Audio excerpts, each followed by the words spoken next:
guys, it's Tori, and I am deciding to start a little weekend reading vlog. It's technically Thursday, late afternoon. I guess it's almost 5. So yeah, late afternoon on May 27th, if you're curious to know. And I just decided to do this because I have a couple of exciting things going on this weekend. So I thought it would be fun to vlog my experiences.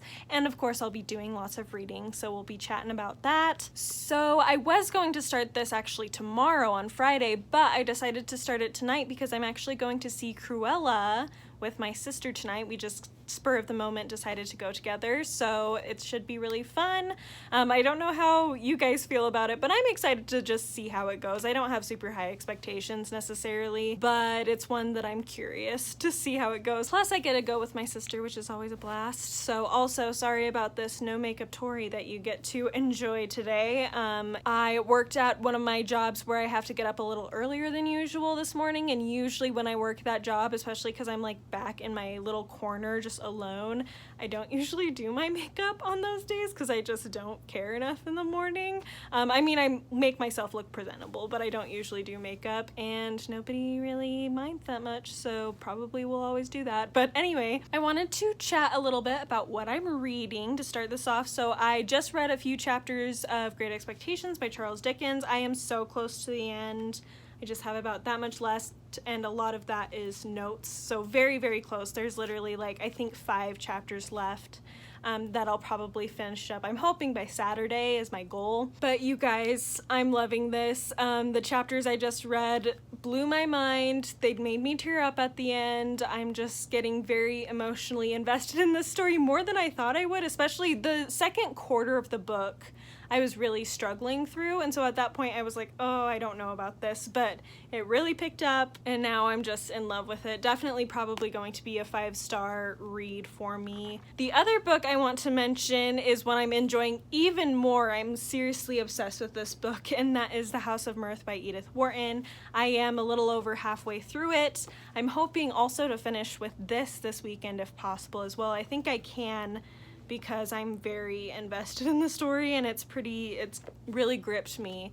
So I think I'll be able to get through it pretty quick, and I'm loving it. Oh my gosh. Lily Bart is just such a wonderful main character. The discussion of the position of women in this time is very fascinating. The discussion of different social expectations is very intriguing, and I'm just really, really, really liking it a lot. I'm so glad I ended up getting to this, and that it's the last book I'm reading for the 1900s to 1950s readathon. The other ones I've read have been really good. In fact, one of the other ones was definitely a 5-star read, and I really enjoyed it, but this has definitely been the top highlight of the month for me. I'm seriously so in love with this book, and I'm excited to see how the second half goes. I have pretty high expectations at this point, so hopefully it fulfills those. But for right now, I think I am going to read some of House of Mirth. I might actually eat a little dinner really quick because I am pretty hungry. I had a little bit of an early lunch, so it's been a while since I've eaten anything, and I'm definitely feeling it. But I don't want to eat so late that I'm not hungry for popcorn at the movie, so I feel like this is probably a good time to eat, and then I can enjoy popcorn and other treats at the movie when we get there. So yeah, I'm going to eat, read, and then we'll go get my sister, go to the movie, and probably the next clip you'll see will be me with my sister heading off.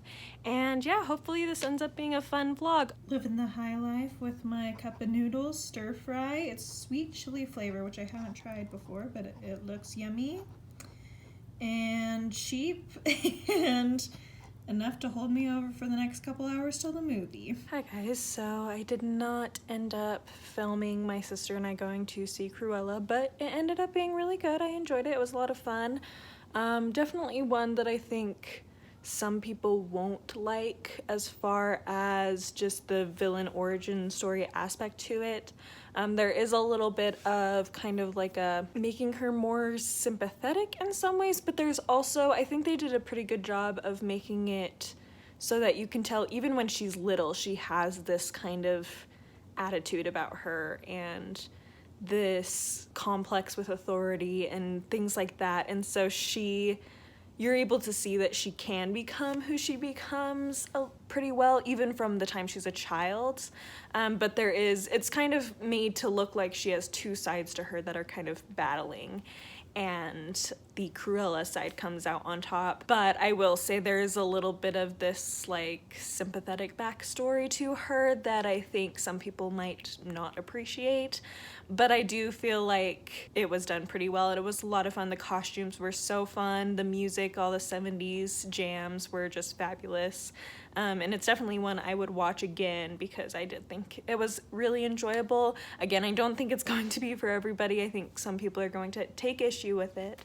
As with any, especially villain origin stories, there's always some hate towards it. So I do expect that, but it was enjoyable. I liked it. It was fun. And like I said, the costumes were just so good. They were so well done. And Cruella herself is made to be very cunning and clever, and you know, you can tell she's a little nuts throughout the whole thing, and I really enjoyed that aspect to her. But anyway, right now it's the morning of the 28th, and I'm just intending to read this morning. I don't really have anything else to do. I mean, there's other things I could do, but I'm not gonna do them today. I'll probably get down to business a little bit more next week. I do have like some pre-work. I did just get a new job about a week ago, and I'm really excited about it, and I have some like paperwork stuff to do in preparation for starting in, at this point, like a week and a half-ish, but I don't need to do it right now. I can focus on it more next week, and that's what I intend to do. I did most of what I needed to do already this week, so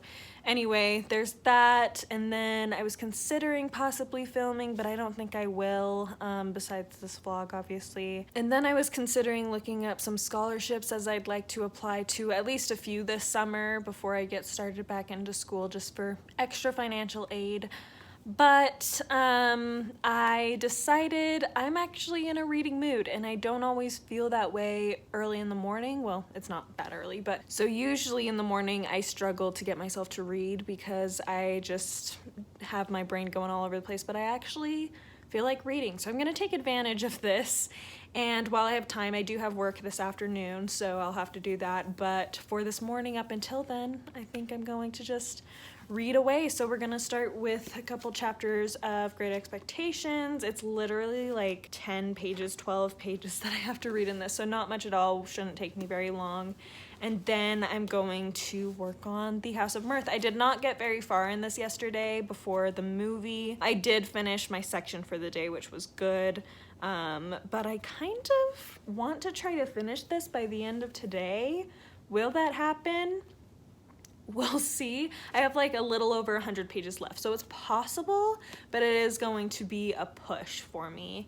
But I'm going to see, especially like I said, since I'm in the mood to read this morning and I have a few hours to do it, I very well may be able to finish this, but we'll see how my focus goes.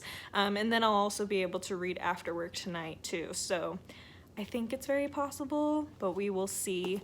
And then that's all I really have planned for today. Tomorrow, I'm going to see Les Mis for the first time live, and I'm so freaking excited. Many of you know I love the book. It's one of my favorite books of all time, and I've only ever seen the movie. I have listened to the album, the soundtrack for the actual musical, and have really enjoyed it, so I'm just really excited to be able to experience that. I actually am going with my family, but my friend Kariana is also coming, so that should be really good, and I'll give you updates on my thoughts once I see that. So yeah, that's where we're at for now, and I will update you in a little bit. Hey guys, so the lighting in this makes it look like I'm against a white wall. I'm not, it's just the sunlight behind me. But anyway, I wanted to just give you a quick update on, I did read a good chunk of this, and I'm in love with it. I absolutely adore it. Lily Bart is so fascinating. She's just so clever and cunning and manipulative, but also has like a goodness in her heart that you can't ignore. But she also is just so flawed at the same time. And yet, despite all those flaws and the reasons what you have to hate her or think she's just a spoiled brat, she also has things about her life that you sympathize with, you understand, especially as a woman living during this time. You could imagine why she's struggling the way she is, why her struggles maybe are even more intense because she's a woman. and has very little opportunity in life. Yeah, it's just super fascinating. It's fascinating to consider the men in her life and what they kind of represent for her, the options, the futures they represent for her. And oddly enough, there's one character that recently in this chunk I just read has really gripped my attention, who actually started off early on in the book being introduced. He was one of the first characters to be introduced. And I feel like, and he's kind of come in and out as the story has gone on. He's not really someone she really likes very much at all. But the more I read, the more I realize he's really probably of the men in her life the most like her. Like he has the most similarities to her personality-wise and just desire-wise. Like they both have very similar dreams for the future and ways of getting there and thoughts about getting there. And it's very interesting because I feel like she would argue differently. She wouldn't feel like she's the same as him, but really she is. And so it's very interesting to consider that, especially in relation to the man that she does have feelings for, who you just know as the readers they would be miserable together because they just have very different outlooks on life and on what's valuable in life. And it's just very interesting to consider who she's in love with versus who she'd probably be happiest with. And also just considering, the position of women and how that influences her position in life and her desires in life and her opportunities, and how it drives even her character flaws in many ways are the way they are because she's a woman living in this time when women had so few opportunities. I do think she definitely comes across as just a spoiled rich girl in many, many ways. And there are certain things that I think even today we'd be like, okay, she's definitely selfish. So it's not just like her flaws are not just because she's a woman living in this time. It's also like there's other things to it, but that definitely plays a role in our perception of her flaws, I think. And so it's just a very, very interesting look at women's position during this time, and I just really, really like it. In fact, I think this might end up being my favorite of the year so far. I don't know for sure because I have had a few other books I've read this year that I really loved, but I don't know. I think this might be it for me. I think I just am loving it so much, even more than The Age of Innocence. I'm going to say that right now. I like this better than The Age of Innocence, which I really love that book as well. Sorry, I'm shaking the camera so much, but I really liked that one as well. But I think this is just taking the cake for me. So I got 50 pages left. Probably will finish it tonight. I'm going to rest my eyes for a little bit. I haven't been sleeping very well.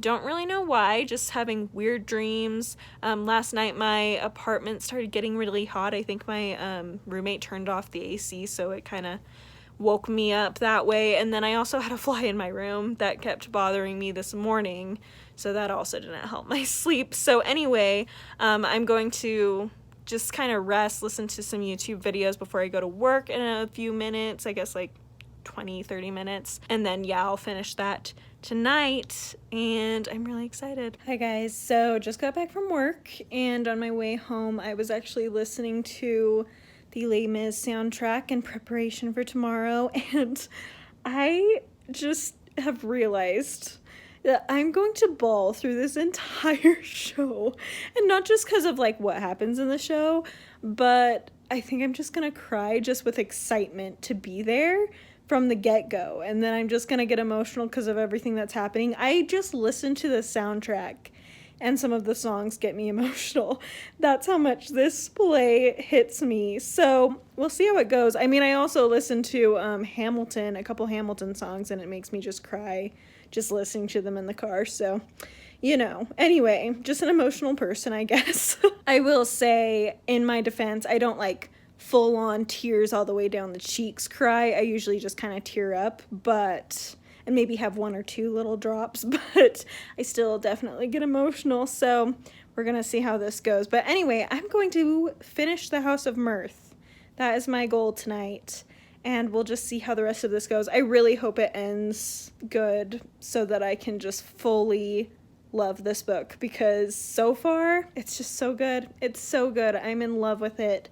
I'm really liking Great Expectations too, but just not quite as much. That one's definitely hit me, but not the same as House of Mirth for sure. So yeah, anyway, we're gonna do that now, and I will update you when I finished. I finished it, and you can't tell because the lighting is doing me favors, but I was definitely crying. I don't really know how to organize my thoughts right now, so I will tell you tomorrow what my final thoughts are, but oh man, that ending. I was hoping for better, but also I understand what Edith Wharton was trying to do with that. So yeah, I don't know how I feel. I can't articulate how I feel completely, but yeah, I need the night to think about it, so I will let you know tomorrow. Hey guys, so it's the next day, and I actually just finished Great Expectations by Charles Dickens, so that's 2 books I was able to finish in the past couple days, which is so exciting. Let's start with more cohesive thoughts on the House of Mirth. I'm not going to go too deep into it because I'll do a wrap-up where I'll wrap this up a little bit more fully. Plus, I think I'm going to do a thematic ramble about this book because I just loved this. This was definitely a favorite of the year, probably a favorite of all time, definitely a favorite of all time. I really, really enjoyed this. This just had such interesting characters. It says on the back that it's a satire, and it definitely is, but it does it in a way that's so interesting to me. It definitely starts off with this kind of humorous satire feel. You find Lily Bart, a lot of her problems are kind of ridiculous. In fact, one of the first notes at the beginning, there's this scene where she's gambling, and it says that she gambles away $300, and in the back on the note for that was basically saying that that's so much more than the annual income of most working men of the time, and that just goes to show how ridiculous it is that she, you know, she has this fear of poverty and she feels like she's in such a bad state. Meanwhile, she's able to gamble away this $300, which really does put her in a bad situation, but also, like, she's willing to go that far, and she still, even after that, has friends and other family members and people to support her through that. And so she doesn't completely fall into destitution, whereas most people, that would just completely wipe them out during this time. And so there's just a lot of things like that where it's very satirical and kind of funny and a little ridiculous, but then slowly throughout the novel it just gets more and more tragic to the end where it just becomes a tragedy. It still has a lot of satire to it, but it does become more of a tragic story, and I found it very, very incredible how Edith Wharton was able to do that in this story, was able to pull that together in such a cohesive, well-done way. The ending, I'm not going to give spoilers for what happens exactly, but I kind of see where Edith Wharton was going with it, but I honestly feel like it could have had a more powerful, I don't know, something. I think if it had ended differently, it could have added a little bit more to the story than what the ending did. So I was a little disappointed by the ending, although it wasn't the worst ending ever.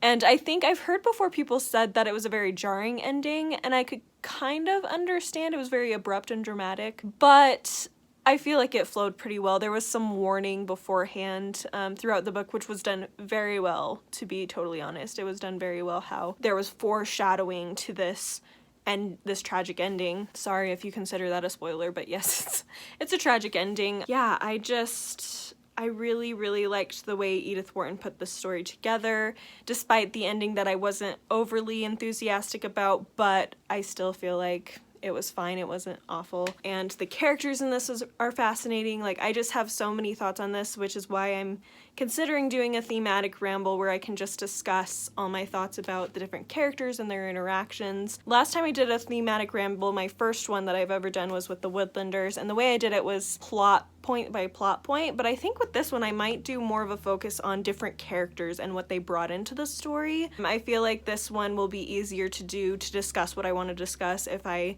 just discuss each of the characters and how they interact with each other.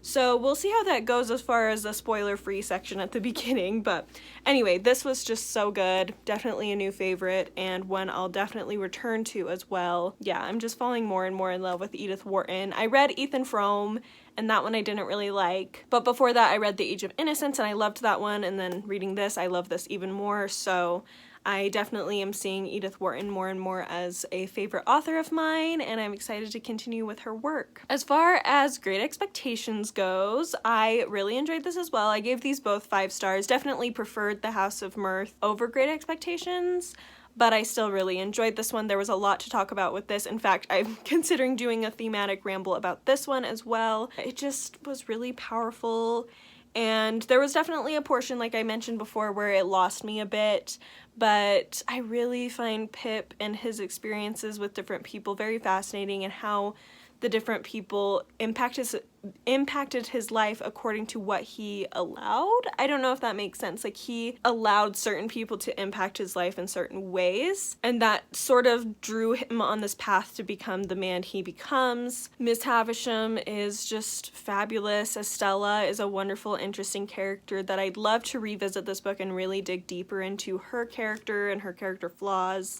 and why she has those character flaws, because I think that's the most interesting thing about her is she was kind of, whereas Pip kind of, like I said, is able to choose who he lets impact him. Obviously everybody has an impact on him whether he allows them to or not, but he sort of chooses to focus on certain people and their impact in his life more than others at different points in the story, whereas Estella is kind of just drawn along, and she's kind of just impacted by people in her life just according to their presence. And I think part of that is because she has so little experience with other people outside of Miss Havisham for so long. And then on top of that, just what Miss Havisham kind of trains her to become. She kind of teaches her to become a certain way, and she does. I also really found it interesting to compare Magwitch to Miss Havisham. I want to be very careful about how I word what I'm trying to say because I don't want to spoil anything. But there are two, we have Pip and then another character that both of these people have a strong connection to. Hi guys, Editing Tori here. So this part I really did not articulate myself at all. So I'm going to do a little bit here. Basically, what I'm trying to say in this portion is that Magwitch and Miss Havisham are two very different people who both have a strong impact on 2 of the characters within this story. And their different impacts on those different people based on how many interactions they've had with each other and things like that, despite the fact that Miss Havisham and Magwitch have never met each other personally. They both still have a huge impact on a couple of the characters in the story, and it's interesting to compare how those interactions that influence or potential influence is different between the 2 characters that they have an influence on. Don't know if that was any better, but hopefully it was. I also love Joe so much. He's so sweet. He's such a cinnamon roll, and it makes me so sad that Pip treats him so badly, but I appreciate that the whole story is about Pip coming to understand value in life, and honestly kind of about Estella trying to understand what's really valuable in life as well, which is very interesting to compare both of their experiences. Of course, Estella, we don't really get a first-hand account of her experiences because she's a secondary character. She's one that we're not in her head, we're inside Pip's head, and so we don't get quite as much of her experience as I might have liked to, just for the compare and contrast aspect. I'm just going off, so we're going to stop there, and I'll share more thoughts in future videos, I'm sure, but definitely really liked this, which was so good because I've wanted to fall in love with the Dickens novel for so long, and I haven't, so now, I mean, I love Christmas Carol, but I've always known the story of A Christmas Carol, so like, it wasn't shocking to me, but this one really was, and is one that I really enjoyed, and I'm excited to read more by him. So that's that on the reading side. I am about in just a little bit going to go to my parents' house, and then we're going to all drive together to the play, which I'm really excited about. And so I will share with you my thoughts on that later. And oh, really quick, I guess I'll mention the next book I'm going to be working on. In a few days, I will have to start my Ancients-a-thon reading, which I'm very excited about. But until then, just because I know I'm going to be in a state where I'll still want to read. I'm not gonna want to stop reading just because, yeah. Anyway, I do have a book that I can fall back on, and that is The Sunne and Splendor by Sharon K. Penman. This is my choice, my winner, I guess, for the BookTube Spin, which was hosted by Rick McDonnell, and this is the book that ended up getting chosen from that.